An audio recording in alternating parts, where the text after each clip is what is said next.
মুখ্যমন্ত্রী হওয়ার পর জঙ্গলমহলের এক প্রত্যন্ত এলাকা দিয়ে গাড়ি নিয়ে যাচ্ছিলেন মমতা বন্দ্যোপাধ্যায়। যথারীতি তাকে দেখতে উৎসাহী মানুষের ভিড় রাস্তার মোড়ে মোড়ে। হঠাৎ এক জায়গায় গাড়ি দাঁড় করালেন মমতা বন্দ্যোপাধ্যায়।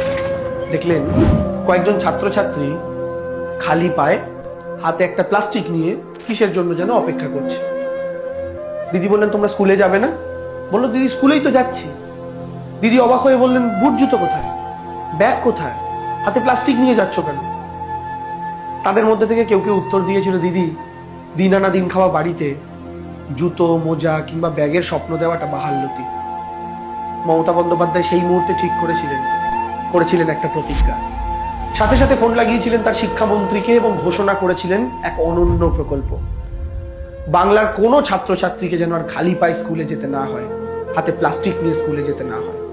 তারপর থেকেই সংস্থান হয়েছিল বাংলার সমস্ত ছাত্রছাত্রীদের পায়ের তলার জুতো মোজা এবং পিঠে সরকারের দেওয়া ব্যাগের। আজকে রাস্তায় বেরোলে যেমন আপনি সবুজ সাথী সাইকেলে করে যাওয়া ছেলে মেয়ে দেখতে পাবেন, তাদের পিঠে অন্তত ক্লাস 8 পর্যন্ত যারা আছে সরকারের ব্যাগ দেখতে পাবেন। পায়ে যে জুতো মোজাটা দেখবেন সেটাও দেখবেন সরকারের দেওয়া।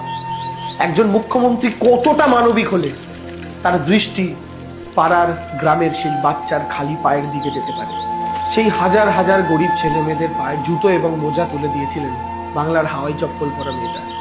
তিনি নিজে হাওয়াই চপ্পল পরে থাকলেও ছোট ছোট বাচ্চা মেয়েদের স্কুলে জুতো মোজা পরে যাওয়ার আনন্দটা অনুভব করতে পারেন, সেই তৃষ্ণাটা অনুভব করতে পারেন। তাই তার বিরুদ্ধে হওয়া সমস্ত কুৎসা, সমস্ত অপপ্রচারকে ফুৎকারে উড়িয়ে দিয়ে তিনি আজও বাংলার মানুষের মনে স্বমহিমায় বিরাজ করছেন। কেন?